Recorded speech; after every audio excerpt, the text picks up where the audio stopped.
Actually, before we get started, I was hoping you could do something for me. Junpei stopped in front of door 3 and turned around. Ace, 7, and Lotus, could you please place your palms on the red? Huh? Why? If we need to get to the shower room, why don't we just... No, we're not going inside. Once you've authenticated, step away from the door. Why? Please, just do it. Or perhaps you don't want to know who killed Snake and Clover. Junpei's implication was clear, and 7 understood perfectly. Ugh, fine. What about you, Ace? Lotus? Very well. Sure. Quickly, they pressed their palms onto the red. Once they had finished, they stepped away from the door as Junpei had instructed. 3 asterisks shone from the red's display panel. Junpei approached it and held his bracelet over the scanner. He made quite sure he didn't place his palm on it, and instead only brought his bracelet near it. Oh. The 4th asterisk appeared. Just as Junpei had expected, it was possible to authenticate without placing one's palm on the red, so long as the bracelet was brought near it. Junpei pulled the lever down.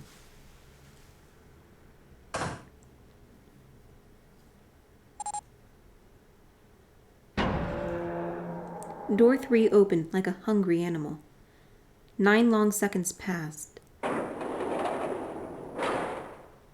and the door shut unfed. Junpei walked slowly back to the others, who were waiting some distance from the door, talking to one another. Santa and June had joined them as well. It looked as though they hadn't found a chance to break into the conversation yet. As Junpei approached, they turned to look at him, curiosity plain on their faces.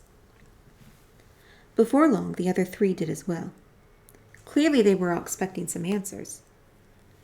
Thanks, I appreciate your cooperation. Clearly, they'd hoped for something more forthcoming. He continued. By the way, Ace, would you mind if I asked you something? What is it? Do you know who I am? What? What kind of question? Just answer it, please. Who am I? You're Junpei. Of course. Who else would you be? Unfortunately, that's the wrong answer. Actually, I'm Santa.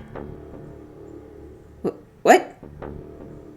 Ace's voice was full of surprise, but it was also tinged with confusion and fear. Everyone else looked nearly as surprised. Santa looked especially shocked to discover he was actually someone else. If he spoke, however, the trap would be exposed. Junpei quickly continued. The clothes I'm wearing, I borrowed from Junpei. And the clothes he's wearing are mine. We had a little swap. That's ridiculous. Impossible. So you're saying I'm not Santa? Of course you aren't. Why? What makes you so sure I'm not Santa? If you were Santa, then door 3 wouldn't have opened for us just now. 1 plus 7 plus 8 plus 3 equals 19. 1 plus 9 would be 10. The digital root would be 1. But the 4 of us just opened door 3. You can't possibly be Santa. Your bracelet number isn't 3. It's 5, right? Only then, when it was too late, did Ace realize his mistake. He set his jaw and glared at Junpei. You're exactly right. My bracelet number is 5. As he spoke, Junpei lifted his wrist up to show everyone the bright red 5 on his wrist. Sorry, Ace. I tricked you. Of course I'm not really Santa. I'm Junpei. Who could possibly think I was? It's obvious I'm not. To think I was. Ridiculous. But I guess you couldn't see just how obvious it was. I asked you before, didn't I? What makes you so sure I'm not Santa? And you answered. If you were Santa, then door 3 wouldn't have opened for us just now. Most people wouldn't say something like that. As their justification for why I'm not Santa, I mean. The first thing that would come to anyone else's mind wouldn't be the bracelet number. There'd only be one thing they'd say. One sentence. You don't have his face. Ace, You have prosopagnosia, am I right? Junpei's voice was quiet and calm. He knew the truth. So did Ace. He could hear a sudden buzz of conversation from the others. Prosopagnosia? What's that? He heard Lotus begin to explain to them. Ace glanced at them, then turned back toward Junpei and sighed. Very well, I confess. I have prosopagnosia. I cannot differentiate human faces. Is that what this was about? You want to mock me for my disorder? No, not at all. I'm not making fun of you at all. In fact, I feel kind of bad for you. No, the reason I brought this up is that there's an excellent chance the person who killed Snake has prosopagnosia. Ace's face tightened, his eyes narrowed. What do you mean? Junpei leaned casually against the iron piping of one of the beds. I'll just come right out with it. I think it was you, Ace. You killed him. Junpei was suddenly very aware of 5 pairs of eyes on him. He had their undivided attention now. The room had grown very, very quiet. Junpei took a deep breath.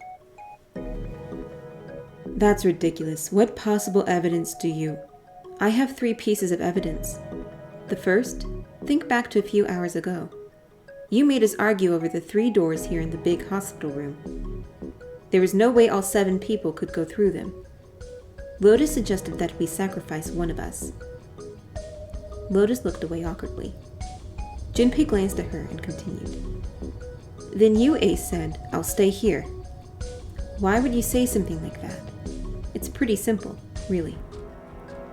You didn't want us to see the dead body in the shower room. You see, if Ace stayed behind, there were only 2 doors the rest of us could go through. Doors 7 and 8. There was no way we could get through door 3, the shower room. You knew that, didn't you, Ace? That's why you volunteered to stay behind. Come on now, I think that's going a bit far. I can understand if you're jealous of my bravery, but please don't devalue my actions. I only wanted to save the rest of you. Surely you can understand my altruism. Altruism, huh? Junpei stared off into the darkness at something very interesting and lazily began to dig a persistent bit of wax out of his ear. You already knew, didn't you? You knew that whichever doors we took, eventually we'd end up back in the big hospital room.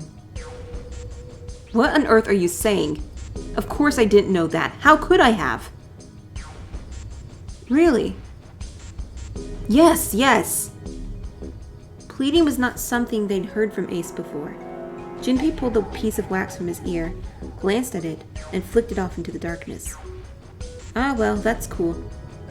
I've still got 2 more pieces of evidence that say you're the killer.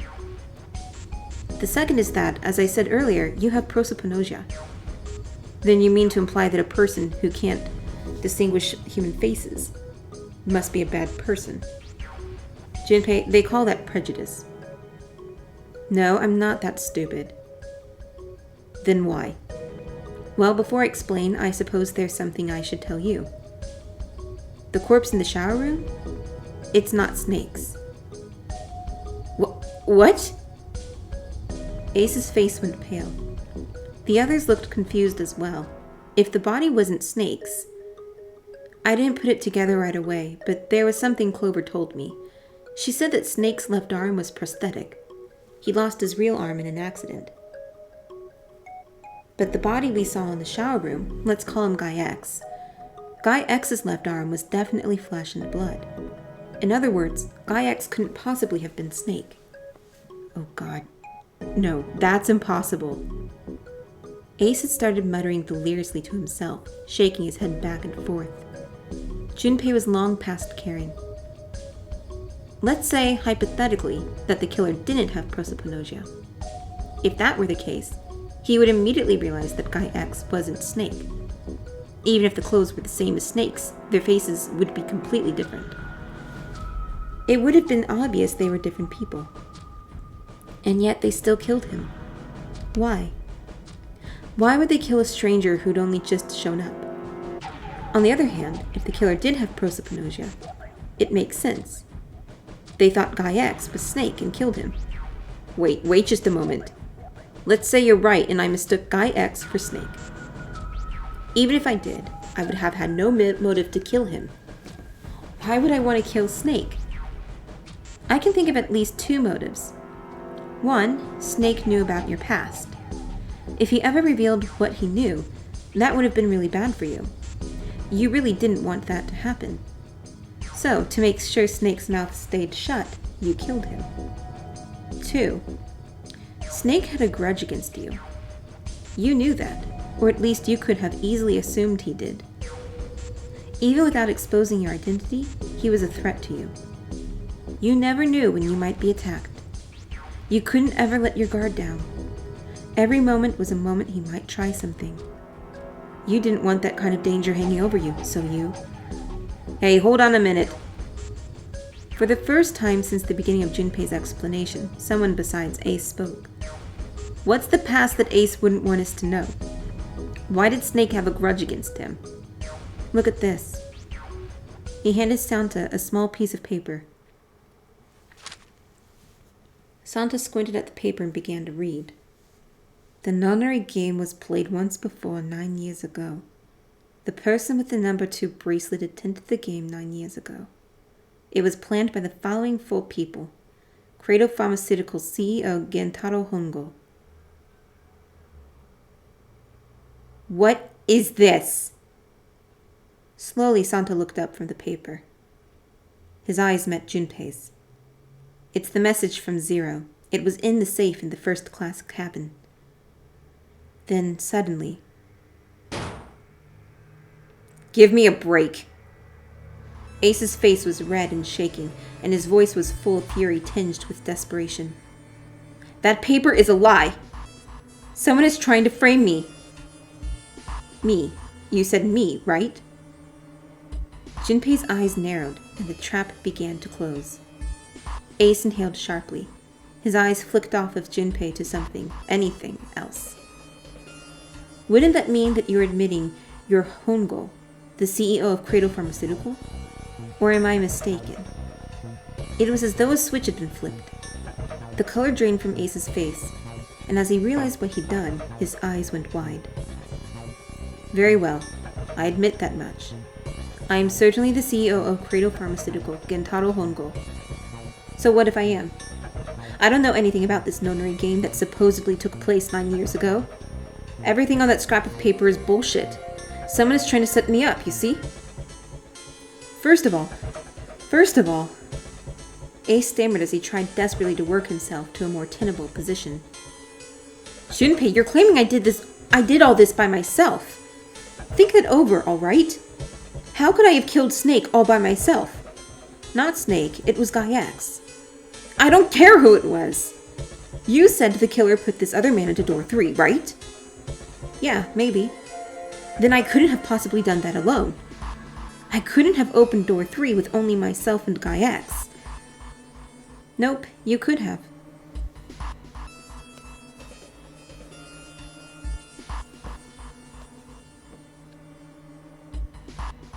What? Ace's face was tight and his teeth were clenched. Junpei fixed him with a level stare. The trap was about to close.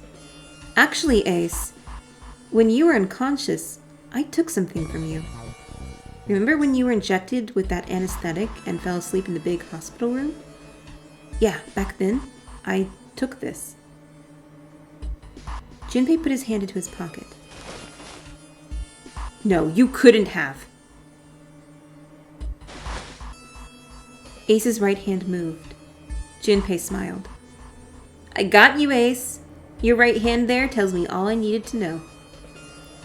You want to tell me what you were so worried about? What's in your pocket? It's the number 9 bracelet, isn't it? Ace, Guy X, and the 9th man's bracelet. That was all you needed to open door 3. 1 plus 2 plus 9 equals 12. 1 plus 2 equals 3. That's how you killed Guy X all by yourself, Ace. All you needed was the number 9 bracelet in your chest pocket. Ace lowered his hand from where it had stopped, halfway to his pocket. He looked down at the floor, his face hidden from Junpei. All he could see was the corner of Ace's mouth, twitching like a dying fish. If you want to play innocent, that's fine by me. Go ahead, tell me I don't have the bracelet, if that's what you want to do. But if you could take off your coat and hand it to me, I'd really appreciate it. Otherwise, we'll have to take it from you by force. Right, Seven? Yeah, it'd be my pleasure. Seven cracked his knuckles with a sound like gunfire. I'm not going to do that. Ace roared with laughter. He threw his arms wide and his head back and laughed, filling the room with a sound that scarcely belonged there. Then it stopped. His arms came down and his head dropped to look straight ahead at Junpei. His face was flat and cold, devoid of any emotion. Well done, Junpei. As you so correctly deduced, I have the number 9 bracelet. I retrieved it while we were searching for the missing hardware for the red. I left the room I was supposed to search and headed to the first-class cabin on B deck.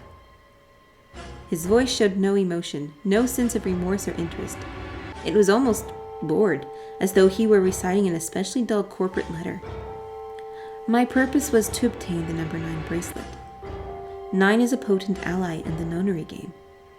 Adding 9 to any set of numbers won't alter the digital root. 1 plus 9 equals 10, 1 plus 0 equals 1, 2 plus 9 equals 11, 1 plus 1 equals 2, 3 plus 9 equals 12, 1 plus 2 equals 3. As you can see, 9 is a very useful number here. With it, one can go anywhere with anyone. So I made for the first-class cabin to obtain it.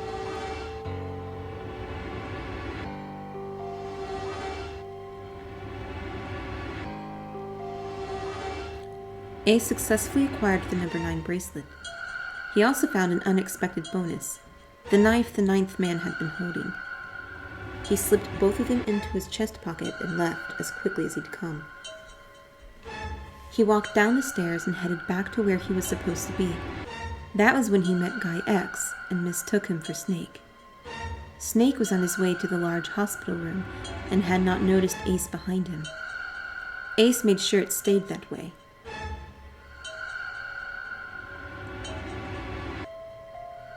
He followed the man wearing Snake's clothes to door 3. When the man stopped, he walked up behind him quietly and called out, "Snake." The man turned to look at Ace. He said nothing. No words came out of his half-open mouth. He seemed dazed somehow, almost like a man half asleep. Perhaps he had been drugged.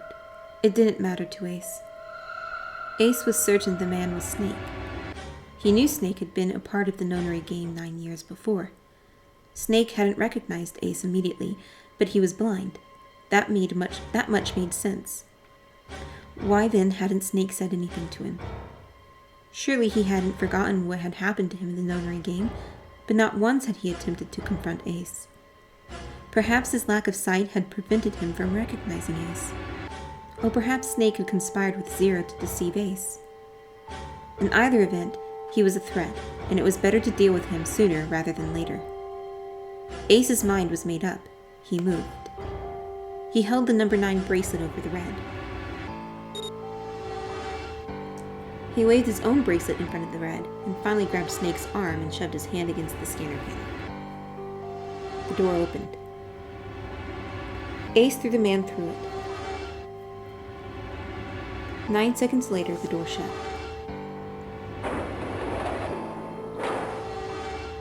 81 seconds passed.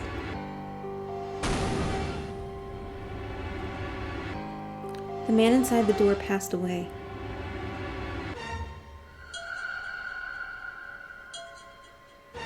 After that, I returned to my post as though nothing had happened. After conducting my own search, I returned to the large hospital room when the 1 a.m. bell rang. Ace's eyes were cold, and his cheeks were hollow and pallid. When he spoke, only his lips and tongue moved. The rest of his face was eerily still. Junpei glared at Ace. He took a deep breath and thought about the next question he had to ask. He didn't want to. He knew what the answer would be. He just didn't want to hear it. Junpei swallowed, then spoke. Ace, did you kill Clover? Yes. Why? Why did you kill her? She was Snake's sister. It was possible he had told her something dangerous. Additionally, she had gone through door 1. It seemed likely she might have found it. Found what? Why don't you go through door 1 yourself? Perhaps it's hidden somewhere. Seven and Lotus interrupted. Yeah, but Lotus and I went through door 1 too. We didn't see anything suspicious. Yes, I thought as much after I heard your report at the central stairs.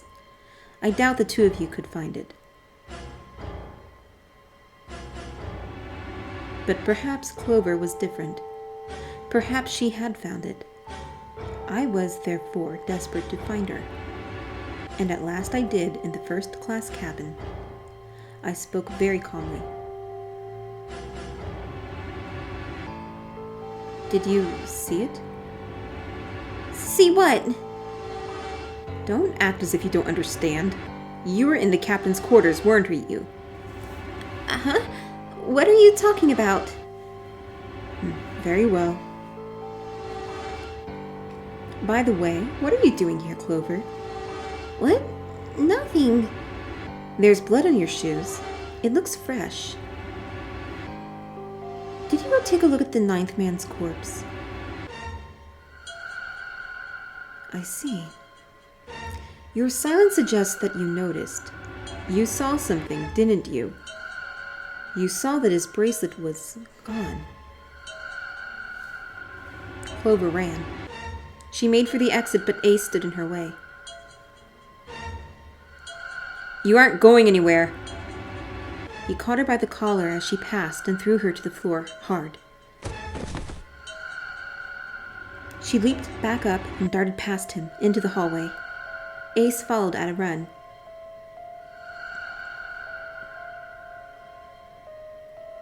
He was faster.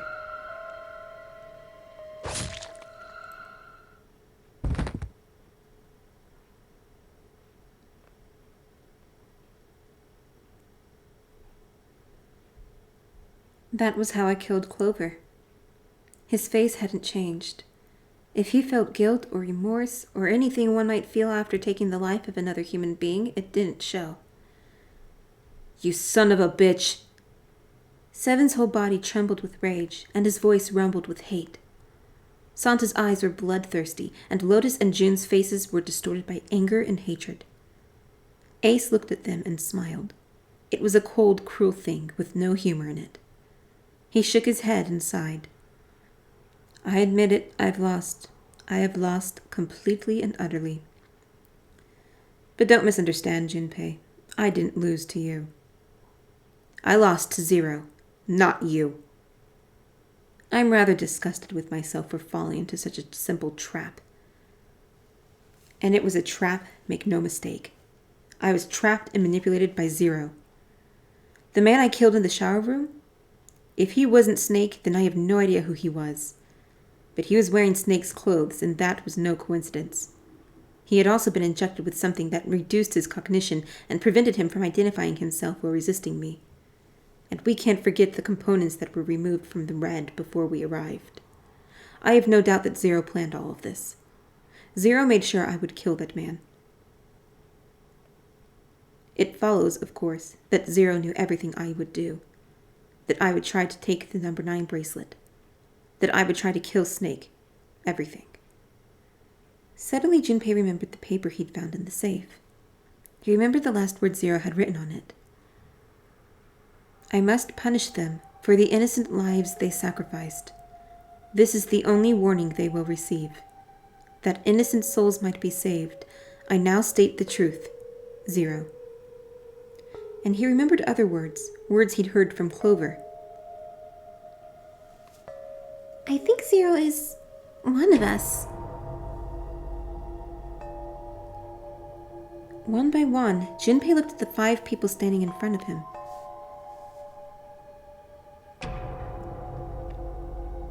Ace. Santa.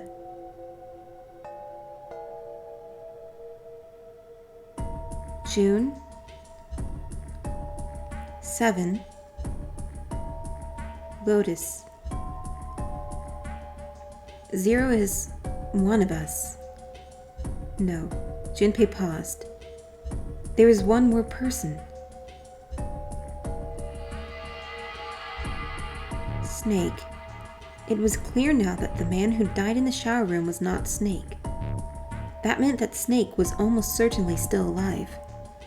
Perhaps Snake was 0. Perhaps Snake had made Guy X wear his clothes so that he would appear to be dead. Where was Snake now? Perhaps he was somewhere laughing at them. If he was 0, surely he had lied about many other things. Was he watching them?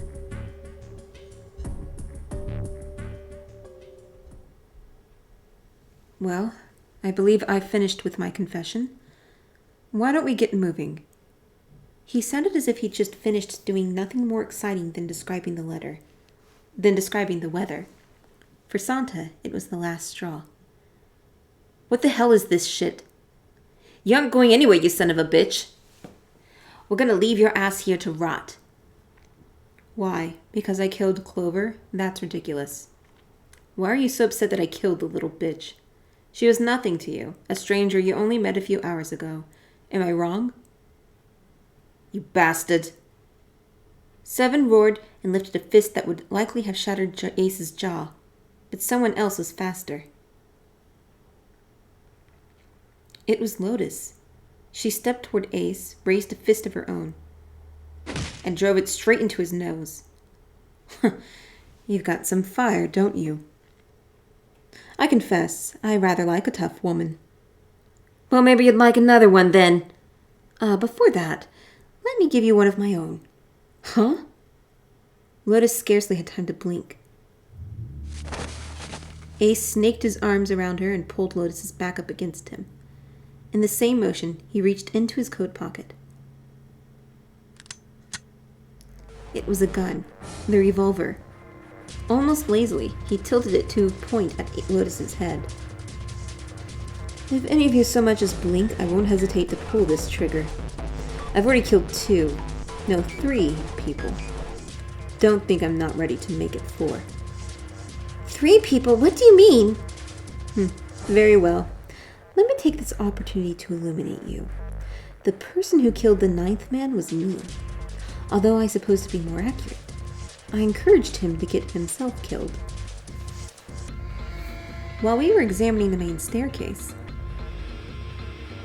he came to me and told me his name.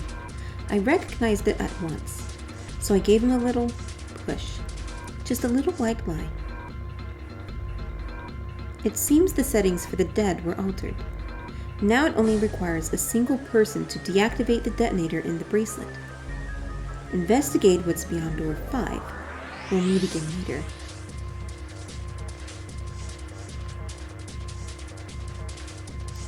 Okay, have a good one, guys. I'm going off ahead now. Well then.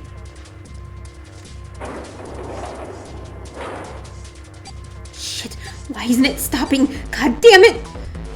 You lied! Oh, open the door, please! I'm begging you! Help me! Please, get me out of here! Get me out of here! Oh my god, there's no time left! Listen, I was lied to. He lied to me. He put me in here. It was him. He killed me. It was him!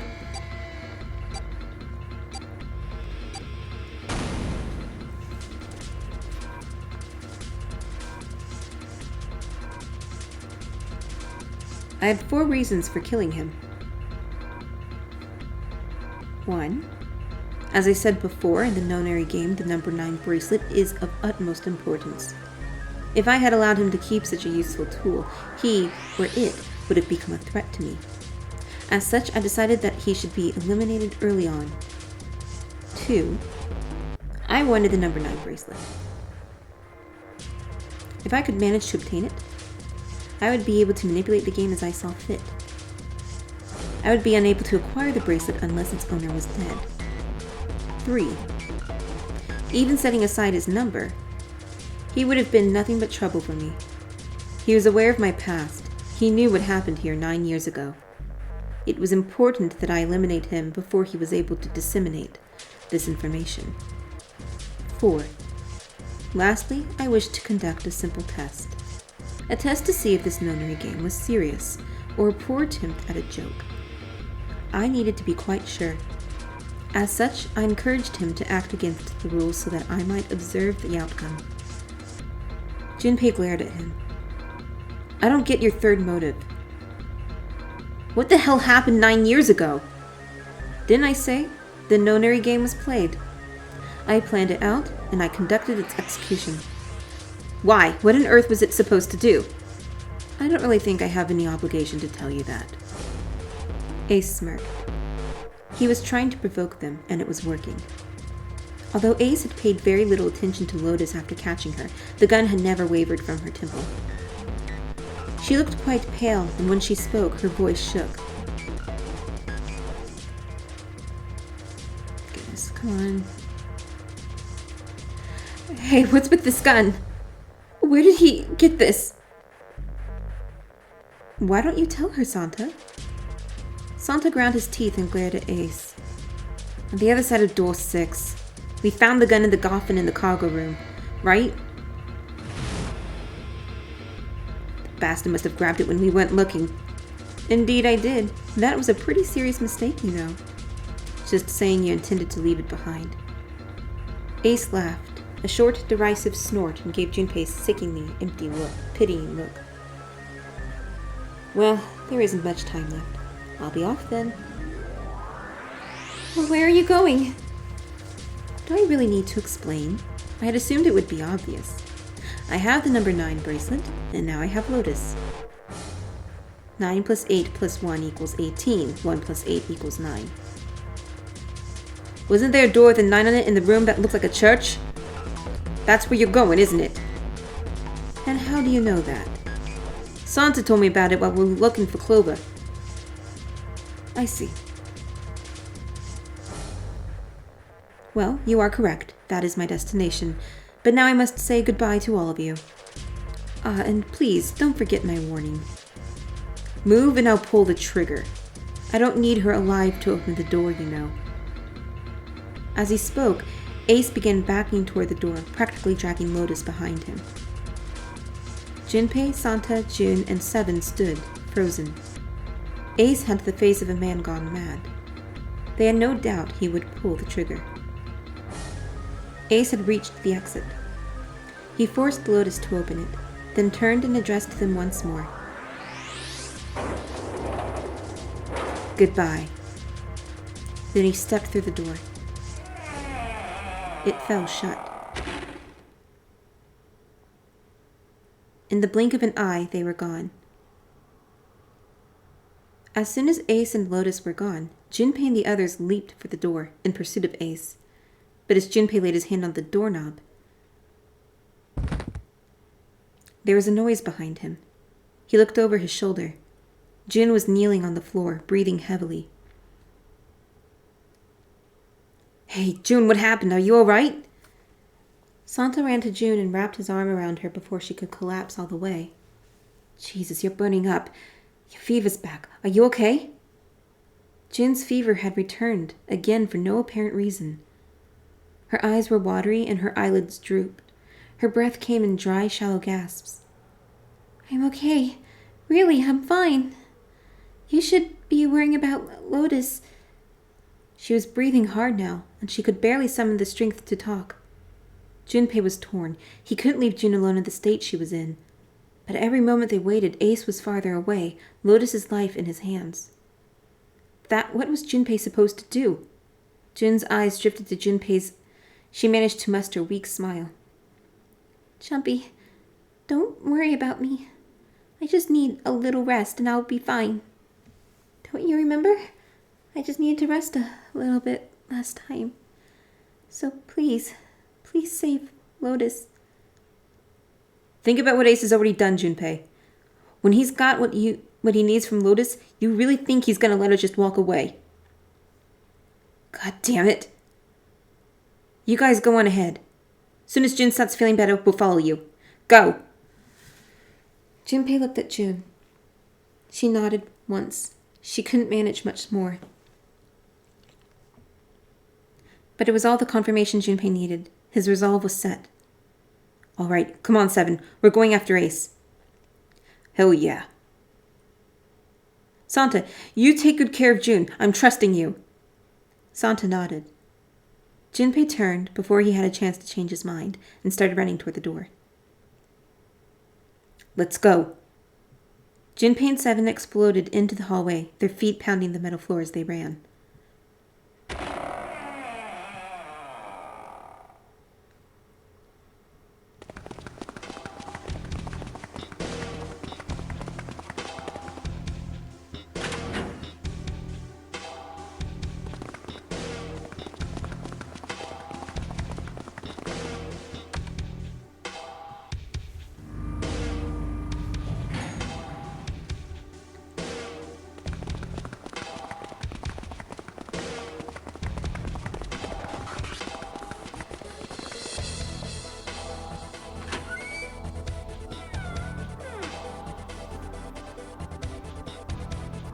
Junpei and Seven had finally arrived at the church, exhausted and out of breath.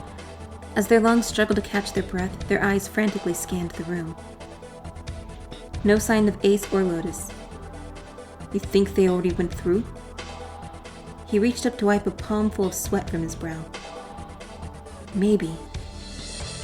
Even as he spoke, Junpei was already on his way to the larger of the number 9 doors. He looked at the red. The display panel read vacant. He spun around and headed toward the smaller door. This red would tell him if Ace and Lotus had moved to another room. Engaged. It's occupied. That means Ace and Lotus went through here. Yeah, it seems like it.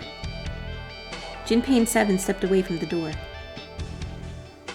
What do we do now? Come on. Yeah, what should we do? Well, the big door is still vacant, but the two of us can't do anything with it. Yeah, first of all, our digital route is not 9. Just then, as they were pondering what to do next, there was a noise. A noise like someone hitting a thick wooden panel. Junpei looked up, surprised.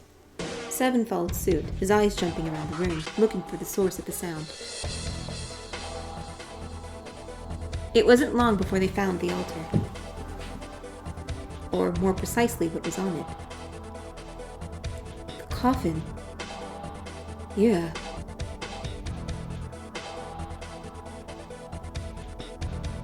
Let's open it. How? By force? I don't think that's gonna happen. Well, you never know till you try, right? The only necessity for success is the willingness to suffer 1,000 failures. Who said that? I forget. Anyway, we've got to try. Junpei and Seven leaped at the coffin. They grabbed hold of what purchase they could find and pulled.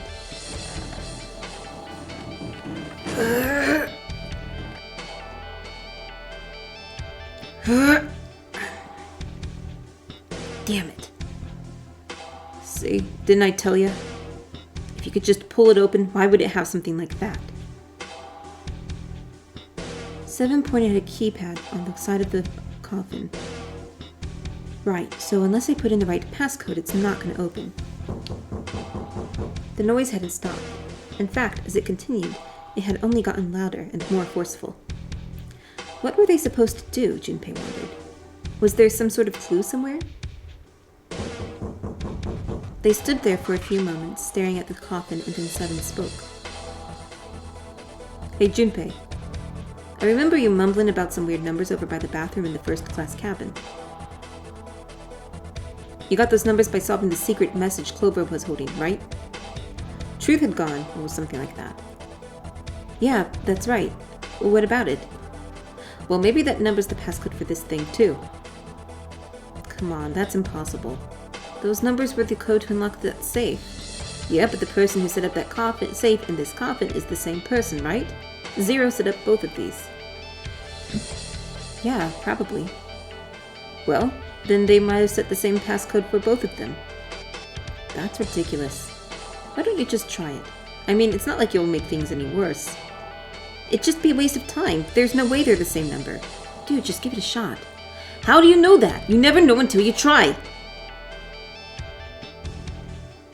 The only necessity for success is the willingness to suffer 1,000 failures.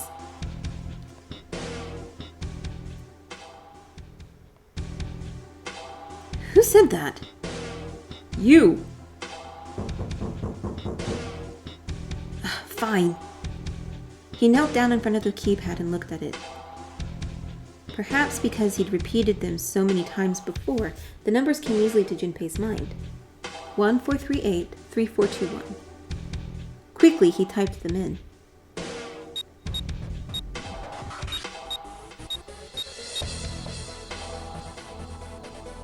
He checked that he'd entered the right numbers, took a deep breath, and pressed the E button. It only took a moment. You've got to be kidding me!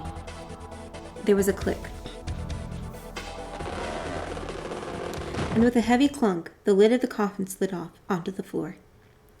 Someone sat up from inside.